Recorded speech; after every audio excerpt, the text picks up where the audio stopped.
Thank you very much, everybody. Well, thank you very, very much. Vice President Vance, Speaker Johnson, Senator Thune, Chief Justice Roberts, Justices of the United States Supreme Court, President Clinton, President Bush, President Obama, President Biden, Vice President Harris, and my fellow citizens. The golden age of America begins right now.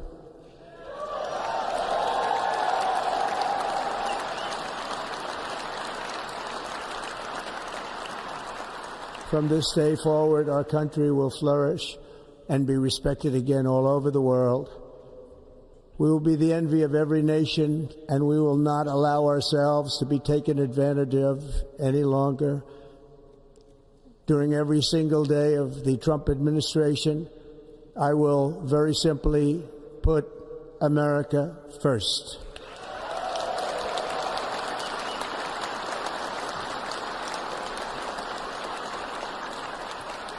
Our sovereignty will be reclaimed. Our safety will be restored. The scales of justice will be rebalanced. The vicious, violent, and unfair weaponization of the Justice Department and our government will end.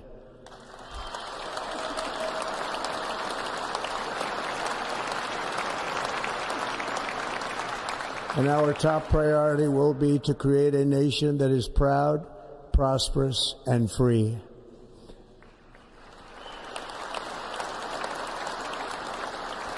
America will soon be greater, stronger, and far more exceptional than ever before. I return to the presidency confident and optimistic that we are at the start of a thrilling new era of national success. A tide of change is sweeping the country. Sunlight is pouring over the entire world. And America has the chance to seize this opportunity like never before. But first, we must be honest about the challenges we face. While they are plentiful, they will be annihilated by this great momentum that the world is now witnessing in the United States of America. As we gather today, our government confronts a crisis of trust. For many years, a radical and corrupt establishment has extracted power and wealth from our citizens while the pillars of our society lay broken and seemingly in complete disrepair. We now have a government that cannot manage even a simple crisis at home, while at the same time stumbling into a continuing catalog of catastrophic events abroad. It fails to protect our magnificent, law-abiding American citizens, but provides sanctuary and protection for dangerous criminals, many from prisons and mental institutions that have illegally entered our country from all over the world. We have a government that has given unlimited funding to the defense of foreign borders, but refuses to defend American borders or, more importantly, its own people. Our country can no longer deliver basic services in times of emergency, as recently shown by the wonderful people of North Carolina, been treated so badly.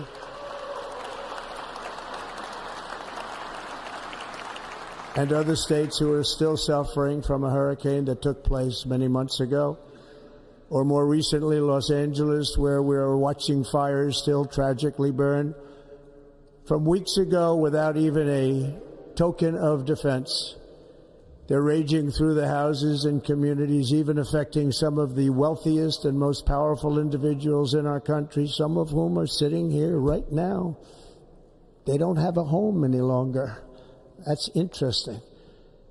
But we can't let this happen. Everyone is unable to do anything about it. That's going to change. We have a public health system that does not deliver in times of disaster, yet more money is spent on it than any country anywhere in the world. And we have an education system that teaches our children to be ashamed of themselves in many cases, to hate our country despite the love that we try so desperately to provide to them.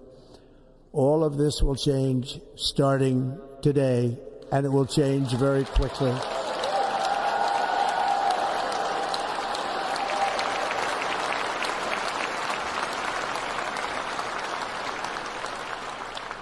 My recent election is a mandate to completely and totally reverse a horrible betrayal and all of these many betrayals that have taken place, and to give the people back their faith, their wealth, their democracy, and indeed their freedom. From this moment on, America's decline is over.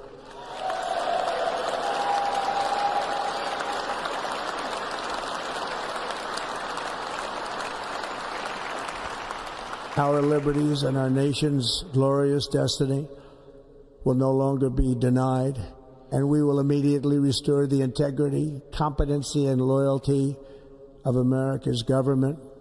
Over the past 8 years, I have been tested and challenged more than any president in our 250-year history, and I've learned a lot along the way. The journey to reclaim our republic has not been an easy one, that I can tell you. Those who wish to stop our cause have tried to take my freedom and indeed to take my life. Just a few months ago in a beautiful Pennsylvania field, an assassin's bullet ripped through my ear. But I felt then, and believe even more so now, that my life was saved for a reason. I was saved by God to make America great again.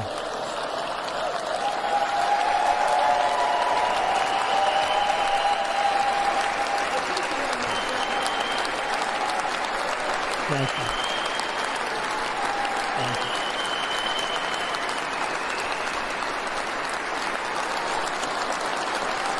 Thank you very much.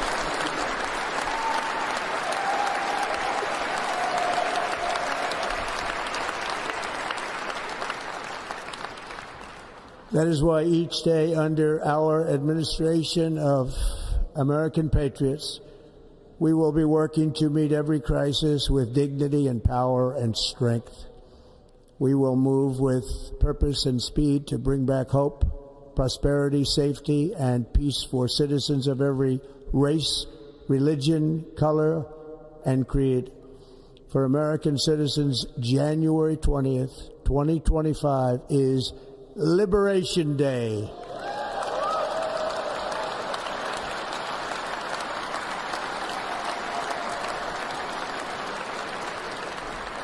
It is my hope that our recent presidential election will be remembered as the greatest and most consequential election in the history of our country. As our victory showed, the entire nation is rapidly unifying behind our agenda with dramatic increases in support from virtually every element of our society, young and old, men and women, African Americans, Hispanic Americans, Asian Americans, urban, suburban, rural. And very importantly, we had a powerful win in all 7 swing states. And the popular vote, we won by millions of people.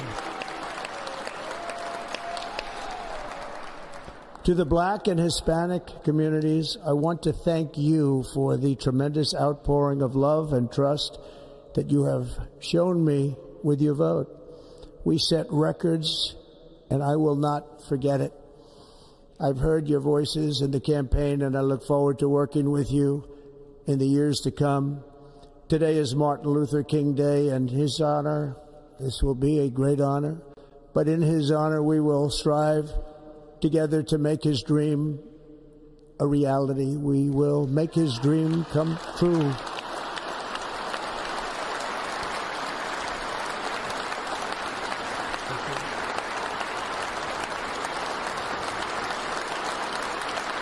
Thank you. Thank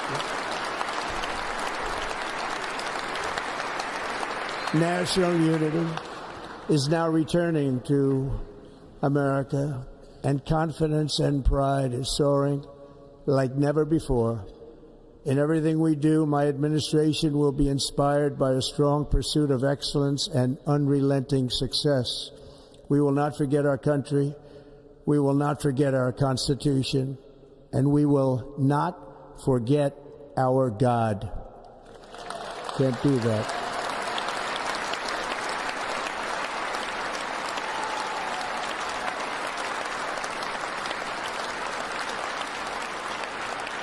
Today I will sign a series of historic executive orders. With these actions, we will begin the complete restoration of America and the revolution of common sense. It's all about common sense. First, I will declare a national emergency at our southern border.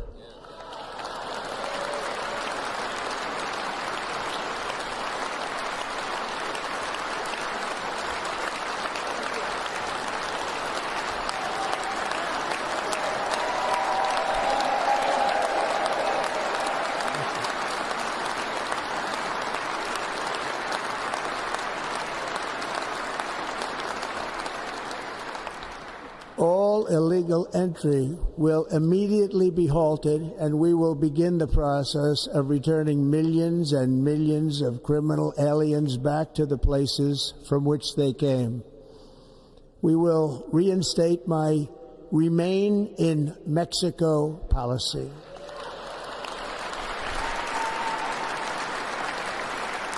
I will end the practice of catch and release. And I will send troops to the southern border to repel the disastrous invasion of our country.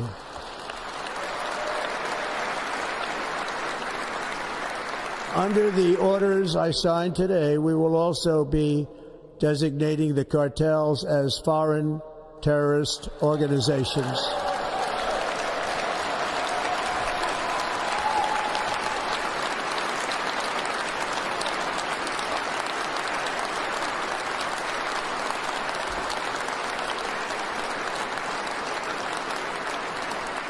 And by invoking the Alien Enemies Act of 1798, I will direct our government to use the full and immense power of federal and state law enforcement to eliminate the presence of all foreign gangs and criminal networks, bringing devastating crime to U.S. soil, including our cities and inner cities.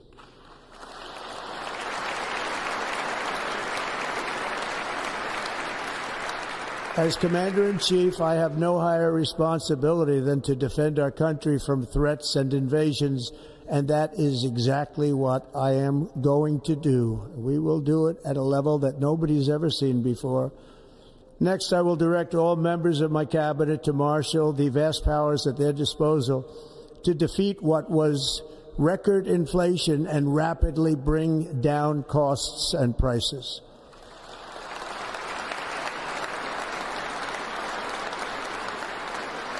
The inflation crisis was caused by massive overspending and escalating energy prices, and that is why today I will also declare a national energy emergency. We will drill, baby, drill.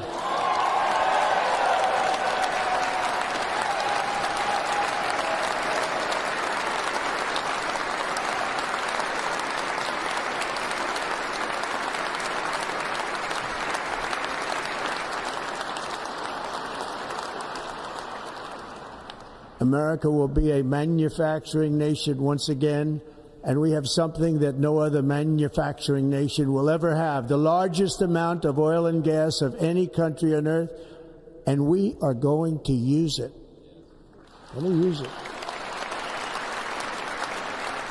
We will bring prices down, fill our strategic reserves up again, right to the top, and export American energy all over the world. We will be a rich nation again, and it is that liquid gold under our feet that will help to do it. With my actions today, we will end the Green New Deal, and we will revoke the electric vehicle mandate, saving our auto industry and keeping my sacred pledge to our great American auto workers.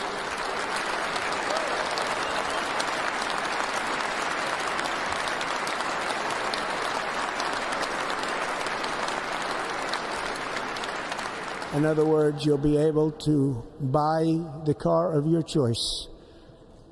We will build automobiles in America again at a rate that nobody could have dreamt possible just a few years ago. And thank you to the auto workers of our nation for your inspiring vote of confidence. We did tremendously with their vote. I will immediately begin the overhaul of our trade system to protect American workers and families. Instead of taxing our citizens to enrich other countries, we will tariff and tax foreign countries to enrich our citizens.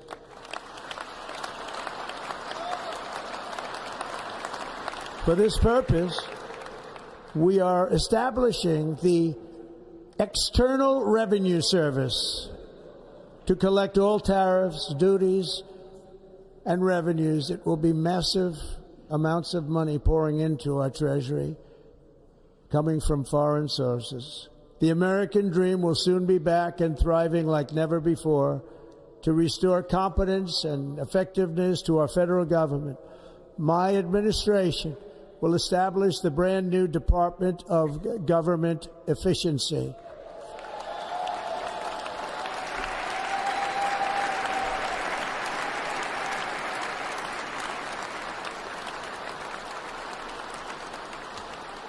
After years and years of illegal and unconstitutional federal efforts to restrict free expression, I will also sign an executive order to immediately stop all government censorship and bring back free speech to America.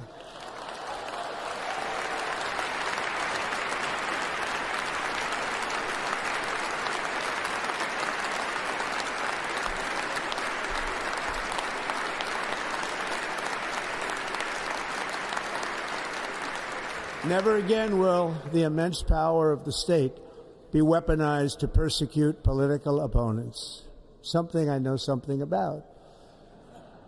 We will not allow that to happen. It will not happen again. Under my leadership, we will restore fair, equal, and impartial justice under the constitutional rule of law.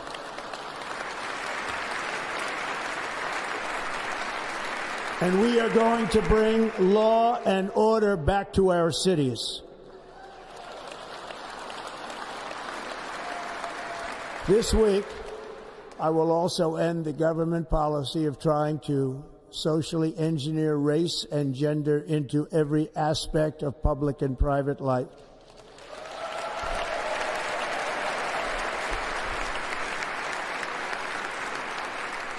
We will forge a society that is colorblind and merit-based.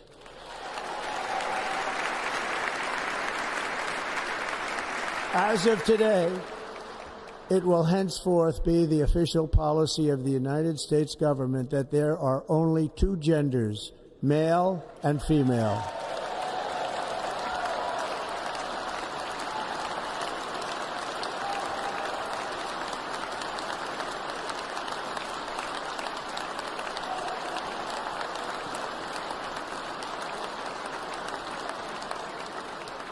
This week, I will reinstate any service members who were unjustly expelled from our military for objecting to the COVID vaccine mandate with full back pay.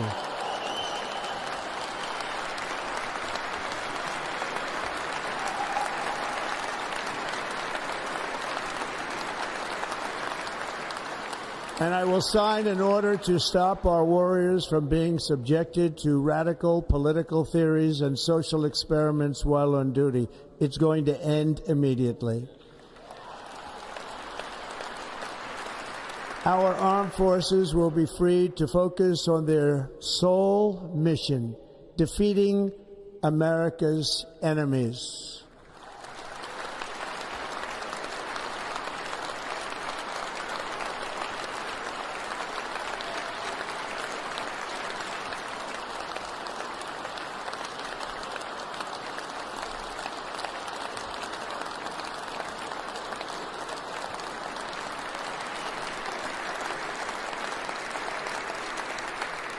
Like in 2017, we will again build the strongest military the world has ever seen. We will measure our success not only by the battles we win, but also by the wars that we end, and perhaps most importantly, the wars we never get into.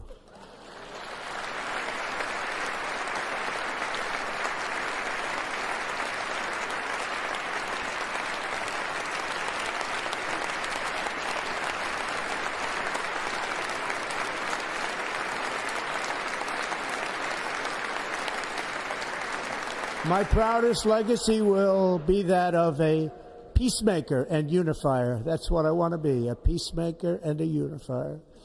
I'm pleased to say that as of yesterday, one day before I assumed office, the hostages in the Middle East are coming back home to their families.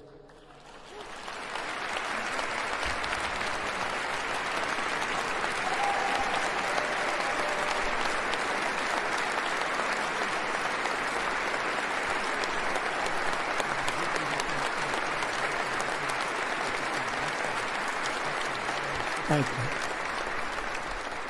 America will reclaim its rightful place as the greatest, most powerful, most respected nation on earth, inspiring the awe and admiration of the entire world.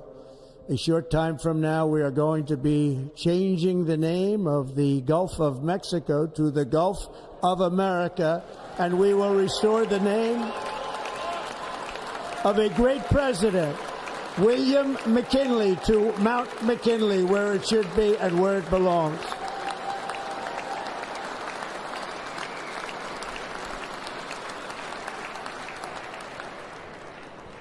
President McKinley made our country very rich through tariffs and through talent.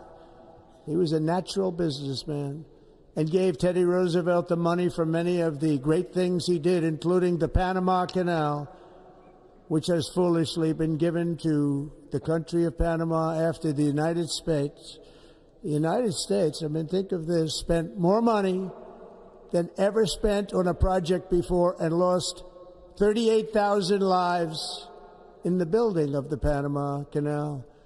We have been treated very badly from this foolish gift that should have never been made, and Panama's promise to us has been broken. The purpose of our deal and the spirit of our treaty has been totally violated. American ships are being severely overcharged and not treated fairly in any way, shape, or form, and that includes the United States Navy. And above all, China is operating the Panama Canal, and we didn't give it to China, we gave it to Panama, and we're taking it back.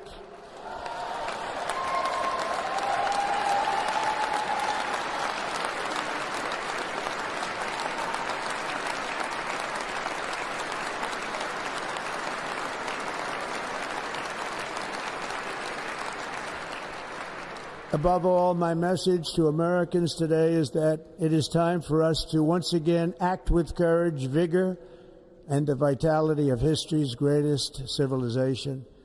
So as we liberate our nation, we will lead it to new heights of victory and success. We will not be deterred. Together we will end the chronic disease epidemic and keep our children safe, healthy, and disease-free. The United States will once again consider itself a growing nation, one that increases our wealth, expands our territory, builds our cities, raises our expectations, and carries our flag into new and beautiful horizons. And we will pursue our manifest destiny into the stars, launching American astronauts to plant the stars and stripes on the planet Mars.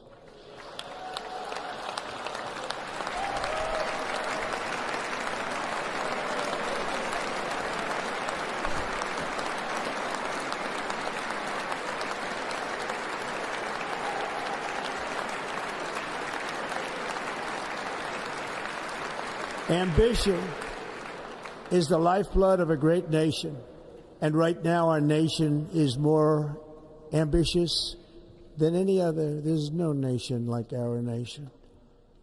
Americans are explorers, builders, innovators, entrepreneurs, and pioneers. The spirit of the frontier is written into our hearts. The call of the next great adventure resounds from within our souls. Our American ancestors turned a small group of colonies on the edge of a vast continent into a mighty republic of the most extraordinary citizens on earth. No one comes close. Americans pushed thousands of miles through a rugged land of untamed wilderness. They crossed deserts, scaled mountains, braved untold dangers, won the Wild West, ended slavery, rescued millions from tyranny, lifted billions from poverty, harnessed electricity, split the atom, launched mankind into the heavens, and put the universe of human knowledge into the palm of the human hand.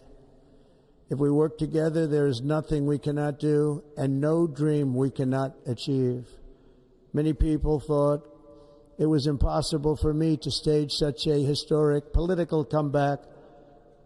But as you see today, here I am. The American people have spoken.